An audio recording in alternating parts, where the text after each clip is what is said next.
이 말씀을 읽을 때마다 그 청년 시절에 어느 날인가 이 말씀을 읽으면서 펑펑 울었던 그 순간이 항상 떠오릅니다. 이 말씀을 대할 때. 그래서 말씀을 대할 때마다 역시 울컥울컥 하는 것이 있어요.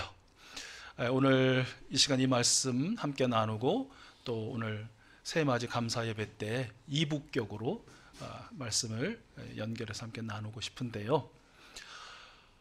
저와 여러분, 우리는 보통 굉장히 효율을 따지는 그런 존재들입니다. 가성비, 가심비 이런 말이 그런 데서 나온 거 아니겠습니까? 가격 대비 성능은 어떤가? 또 가격 대비 내 마음의 만족도는 어떤가? 아주 철저히 세밀하게 따지는 그런 존재들이 바로 저희들이죠. 가성비, 가심비는 사실 근래에 들어서 나온 말은 아니라고 생각합니다. 그렇게 명명에 되어 있었을 뿐 아주 오래전부터 있었다는 거예요. 제가 이거 보면서 생각이 났는데, 제 기억이 정확하다면 예전에 콩나물 검은 한 봉지에 몇십 원 하던 시절, 그야말로 몇백 원이었는지 몇십 원이었던 것 같아요. 제가 어렸을 때 이제 어머니 심부름 가서 이제 야충이라 가서 고등어 한 마리하고 콩나물 한 봉지 갖고 와라, 사와라 이러면은 이제 그거 가지고 이제 제일시장이라고 불렸던 집에서 제일 가까웠던 시장에 가가지고 이제 고등어 한 마리 사고 또 콩나물 이렇게 사고. 근데 그래서 이제 어머니께 딱 갖다 드리면 어머니에게 보시고 그냥 안 넘기셔요. 살피셨습니다. 불과 몇십 원 하는 콩나물 한 움큼의 상태가 어떤지를 꼼꼼히 살펴가지고 조금이라도 좀 이상하다, 시들었다, 바꿔달라고 그래. 그래가지고 다시 제가 시장으로 달려갔던 그런 기억이 있어요. 아마 우리 권사님들도 한 번쯤은, 그것이 꼭 콩나물이 아니더라도 그런 경험이 있으실 겁니다. 그처럼 저희들은 작은 것 하나에도 이것이 과연 가격의 가치를 하는가, 그만한 값어치가 있는가, 요거 잘 따지면서 살아요. 그런데 그렇게 아주 가치를 따지고 효율성의 극대화를 생활화하면서 사는 우리에게 정말 어떻게 보면 그하고는 정반대의 굉장히 큰 비효율의 생활 패턴이 하나 있더라라는 것이에요. 극도의 비효율적인 생활 패턴, 그것이 바로 걱정과 근심입니다. 왜 그것이 비효율적인가? 아마도 뭐 십수번 이상 들어서 이제는 얘기만 나오면 하실 그 통계 이야기 다시 한번 들려드릴까요? 젤렌스키라는 학자가 연구한 거. 우리가 걱정, 근심하는 것이 100이라면 그 중에 40은 절대 현실에서는 일어나지 않을 걱정, 또 100 중에 30은 이미 다 일어나서 끝난 것에 대한 걱정, 또 22%는 안 해도 되는 사소한 걱정, 그리고 그 중에 4%는 우리의 힘으로는 도저히 해결할 수 없는 불가항력적인 것들. 그러니까 96%가 다 이런 것이고 100 중에 겨우 단지 4%만이 우리가 바꿀 수 있는, 우리가 어떻게 해볼 수 있는 것이다 라는 그런 내용이죠. 여러분, 100 중에 96%가 아무 쓸데가 없어. 오히려 더 힘들게 하고 어렵게 하고 괴롭게 만드는 거야. 단지 4%만 희망을 갖게 하고 힘을 내게 하고 뭔가 내가 살아내게 하는 동력이 돼요. 그거 할래요 말래요? 안 하죠. 100 중에 96이 쓸데없는 건데 그거 왜 해요? 효율성의 극대화를 추구하며 사는 우리의 존재에 전혀 부합하지 않는 것이잖아요. 그런데 어때요? 현실은 어때요? 뻔히 그런 거 잘 알면서도, 그건 너무 많이 했으면서도 여전히 우리는 그 비효율성이 지배하는, 그 비효율성에 지배당하는 그런 하루하루, 그리고 어쩌면 올 한 해가 아니었는가라는 그런 생각이 닿는 것입니다. 여러분 어떠셨습니까? 여러분은 가장 비효율적인 생활 패턴인 걱정과 근심, 올 한 해 얼마나 하며 사셨습니까? 그리고 하신 것의 결과는 무엇이셨습니까? 목사들이 이렇게 만납니다. 목사들 만나면 무슨 얘기할까요? 교회 얘기합니다. 교회 얘기 중에 대부분은 뭘까요? 100 중에 96% 걱정입니다. 이렇게 말을 하지만 역시 목사님들 모이면 교회 얘기하고 교회 얘기 대부분 걱정입니다. 아마 우리 성도님들도 그러겠죠. 성도님들도 서로 다른 교회 사람들이 만나면 아마 교회 얘기하고 뭐 어떤 분들은 이제 목사 이렇게 이제 뒷담화도 좀 하시고 또 교회 뒷담화도 하시고 이러니 저러니도 하시지만 또 대부분 아마 걱정하는 얘기일 거예요. 우리 지난 정책운영위원회 때 우리 운영위원님들과 함께 목회 데이터 연구소라는 기관이 쭉 조사했던 내용, 그리고 우리 통합측 교단을 비롯해서 여러 교단에서 발표되었던 내용들을 가지고 이렇게 한번 정리 한번 해봤었어요. 그래서 오늘은 우리 혹시 뭐 인용합니다라고 하지만 또 저작권에 있을 것 같아서 방송으로는 내지 않고 우리 TV 화면으로만 좀 내보겠습니다. 제가 빠르게 한번 우리 한국교회의 미래 예측에 대한, 우리 한국교회 오늘에 대한 그 데이터들을 몇 가지 좀 소개할게요. 자, 먼저 보시는 건 우리나라의 종교 인구 비율이 어떠냐 하는 거예요. 그러니까 기독교만이 아니라 불교든 유교든 이슬람교든 뭔 교든 하여튼 종교를 믿는 사람의 퍼센트가 얼마냐. 약 10년 전에 2014년 한국갤럽이 조사했을 때는 5대5였어요. 종교를 가진 사람이 50%, 나는 무종교다, 종교 없다 하는 사람이 50이었어요. 그런데 약 8년이 지난 2022년에 조사를 해봤더니 역시 한국갤럽이 조사한 것입니다. 똑같이. 그런데 종교를 가지고 있다라는 사람이 13%나 줄었어요. 37%만이 종교를 가지고 있고 나머지 50%, 13%가 늘어난 63%의 사람이 종교를 가지고 있지 않다. 이게 말은 뭐냐면 그만큼 우리나라 사람들의 종교성이라는 게 떨어지고 있다는 거예요. 그것도 급격하게. 뭐라도 믿어야지 했던 그런 우리 사회가 안 믿어도 괜찮아, 필요 없어, 소용없어로 그렇게 급격하게 바뀌고 있더라라는 것이 첫 번째 보셨던 것이고요. 다음 보시면 2014년 우리 한국의 인구 대비 기독교인의 숫자가 22.1%였어요. 물론 저 비율에는 이단 사이비들도 다 포함됩니다.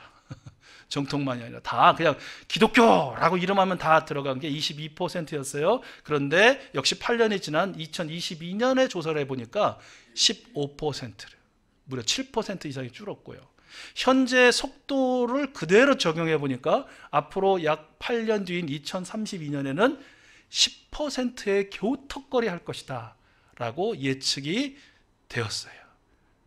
다음 페이지 보시면, 그런데 이제 이렇게 유출되는 많은 사람들 중에 주된 세대가 누구냐? 20, 30, 40, 20대, 30대, 40대가 유출될 것 같은 사람들 중에 70%를 차지한다. 우리가 소위 말하는 젊은이들이 향후 몇 년간 또 교회를 다 떠나버릴 것이다 라는 것이 이 조사 결과였다라는 것이에요. 다음 페이지 보시면 코로나 이후에 현장 예배 회복은 몇 퍼센트나 됐을까? 85%. 교회 학교는 80%에도 미치지 못한다는 거예요. 3년 전 코로나 시작 전보다 지금이 그렇다는 것이에요. 교회의 여러 가지 사역들, 5대 사역이라고 하죠. 예배, 선교, 봉사, 구제, 친교, 뭐 이런 모든 것들, 교육, 회복 사역도는, 회복도는 70%에도 미치지 못했다라는 것이고요. 신앙의 약화 현상은 스스로 평가한 거예요. 교인들이 내 신앙이 점점점 약해지고 있다라는 비율이 점점점 심각한 수준에 이르고 있더라라는 것이에요. 다음 표를 보시면 작아서 잘 안 보이시겠지만 지난 10년 동안 우리 한국교회 30명 이하 교회가 85%가 늘어났어요. 2배나 늘어난 것입니다. 31명에서 50명 교회는 18% 늘어났어요. 반대로 그 이상의 교회는 약 20%가 줄었어요. 가장 큰 단위인 3,000명 이상의 대형 교회도 23%나 줄었다고 합니다. 이것을 한국교회의 하향 평준화 현상이라고 그렇게 이름을 갖다 붙였습니다.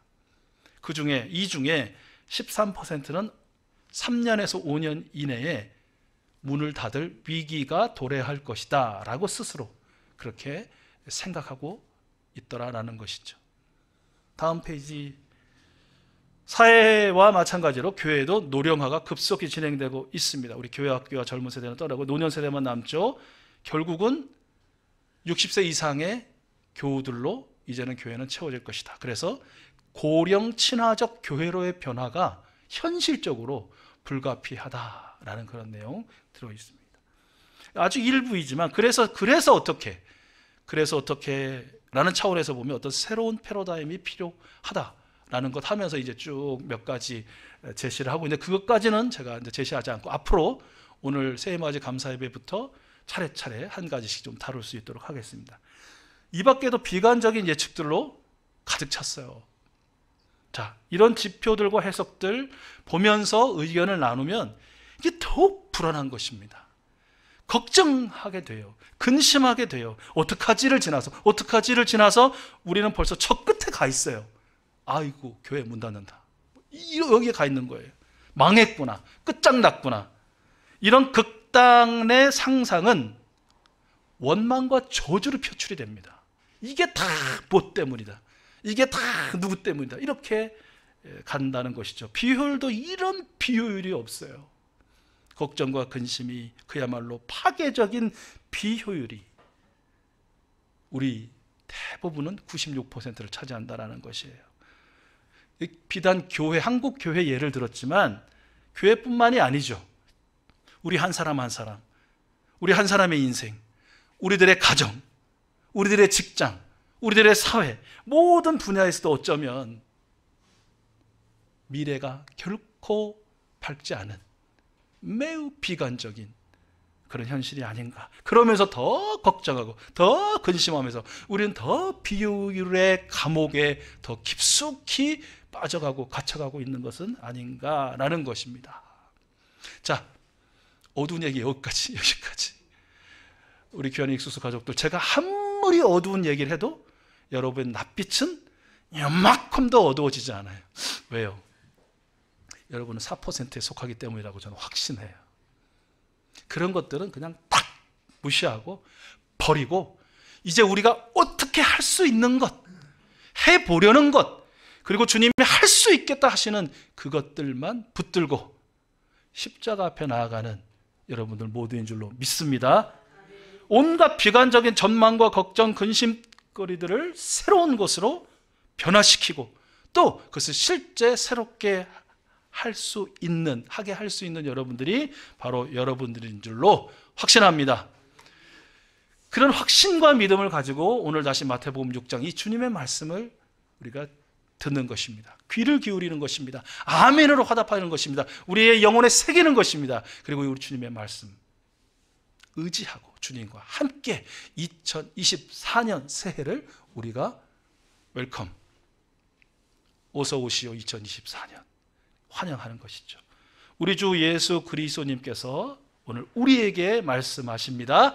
아무 걱정하지 말아라. 우리 다시 한번 25절에서 29절 말씀, 25절에서 29절 말씀 한 목소리로 같이 읽겠습니다. 그러므로 내가 너희에게 말한다.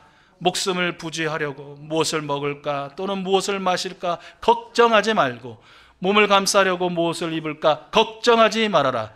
목숨이 음식보다 소중하지 아니하냐 몸이 옷보다 소중하지 아니하냐. 공중의 새를 보아라. 씨를 뿌리지도 않고 거두지도 않고 곳간에 모아들이지도 않으나 너희의 하늘 아버지께서 그것들을 먹이신다. 너희는 새보다 귀하지 아니하냐. 너희 가운데서 누가 걱정을 해서 자기 수명을 한순간인들 누릴 수 있느냐. 어찌하여 너희는 옷 걱정을 하느냐. 들의 백합화가 어떻게 자라는가 살펴보아라. 수고도 하지 않고 길쌈도 하지 않는다. 그러나 내가 너희에게 말한다. 온갖 영화로 차려입은 솔로몬도 이 꽃 하나와 같이 잘 입지는 못하였다. 아멘. 함께 예배하는 우리 모두에게 우리 주님 말씀하십니다. 아무 걱정하지 말아라. 우리 주 예수 그리스도님께서 말씀하십니다. 왜 걱정하지 말아라?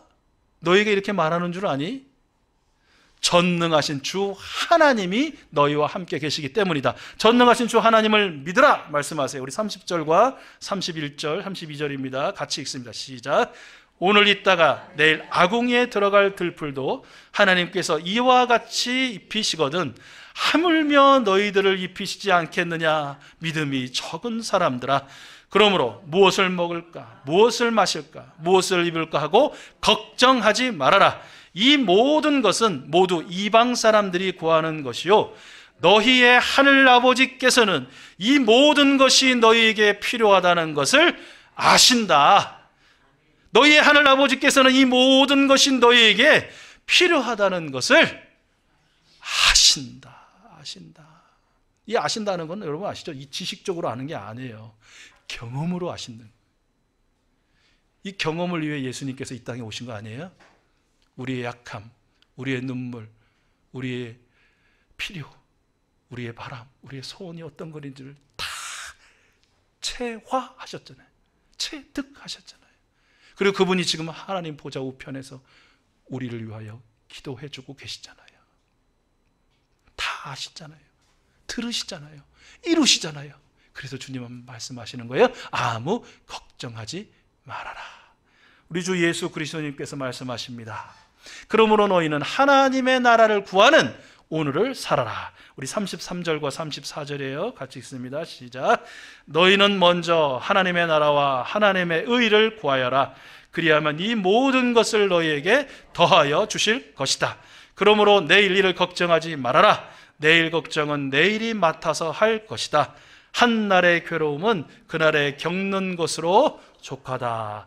아멘.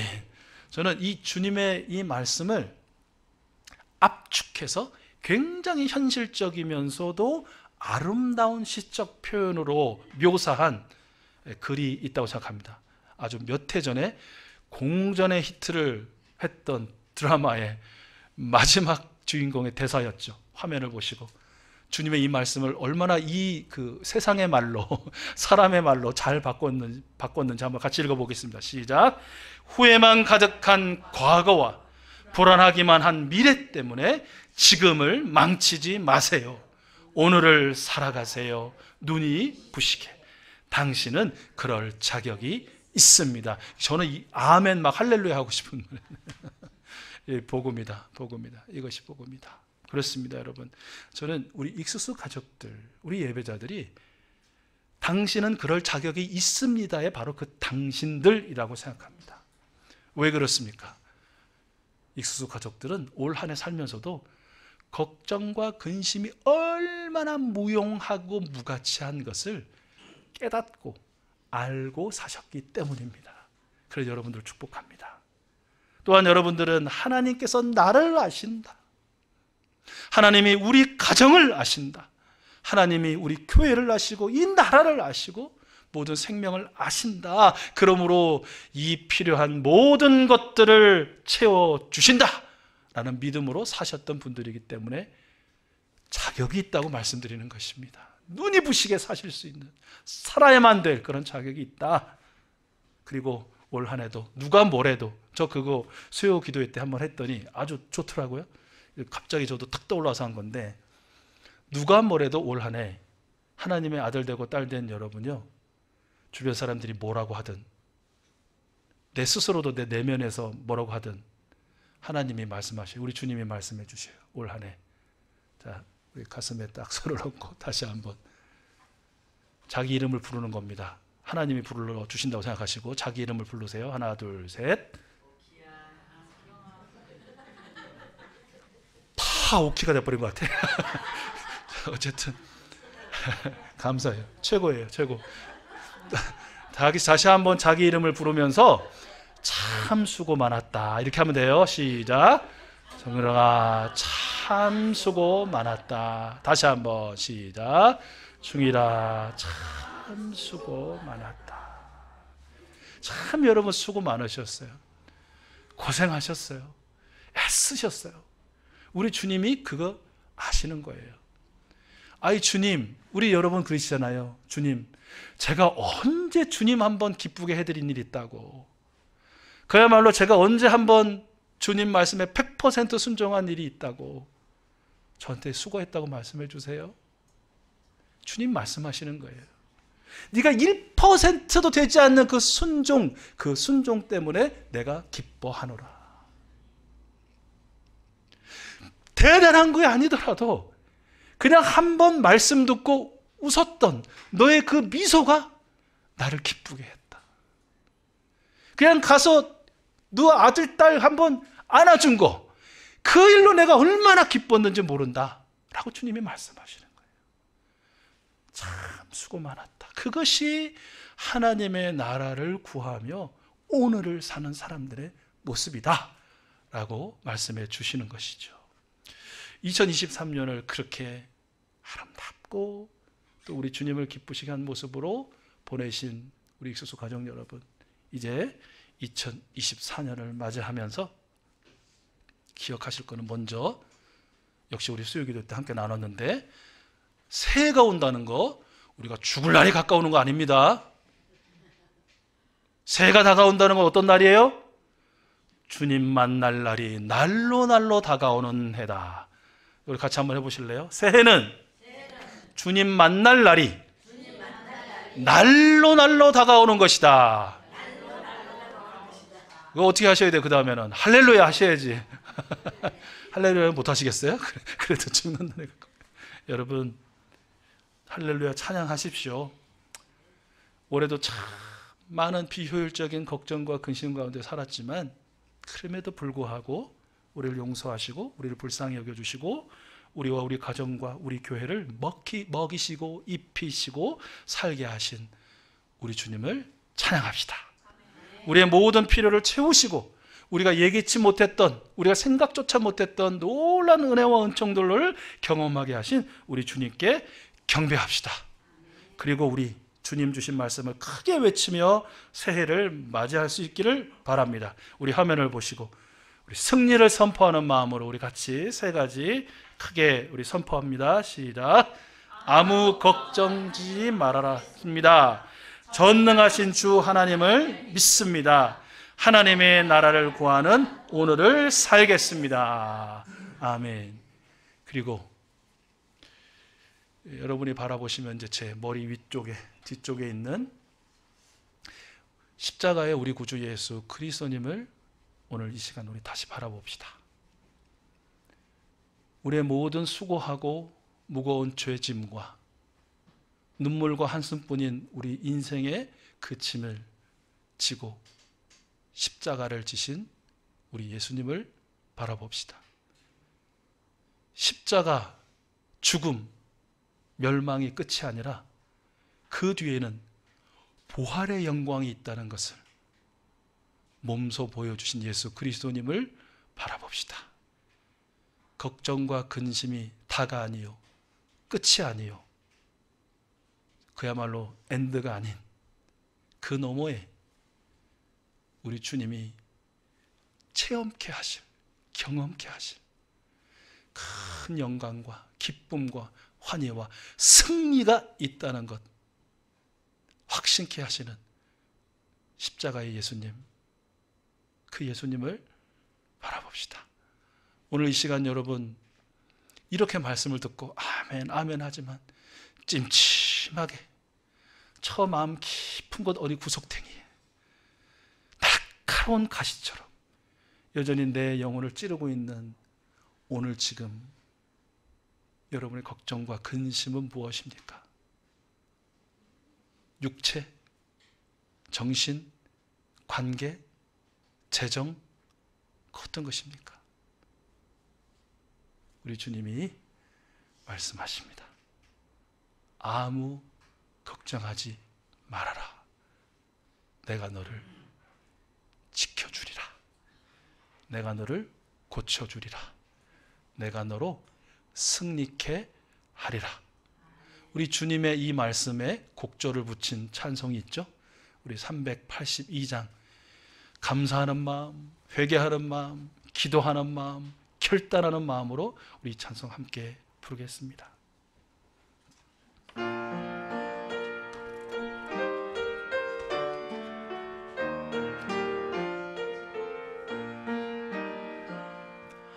너 근심 걱정 말아라. 주 너를 지키리. 주 날개 밑에 거하라. 주 너를 지키리. 주 너를 지키리. 아무 때나 어디서나 주 너를 지키리 늘 지켜주시리 어려워 낙심될 때에 주 너를 지키리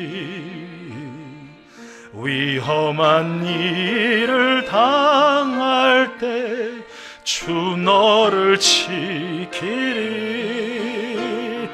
주 너를 지키리 아무 때나 어디서나 주 너를 지키리 늘 지켜주시리 너 쓸 것 미리 아시고 주 너를 지키리 구하는 것을 주시며 주 너를 지키리 주 너를 지키리 아무 때나 어디서나 주 너를 지키리 늘 지켜주시리 어려운 시험 당해도 주 너를 구주의 품에 거하라 주 너를 지키리 주 너를 지키리 아무 때나 어디서나 주 너를 지키리 늘 지켜주시 아멘 아멘 아멘 아마 여러분도 그러셨겠지만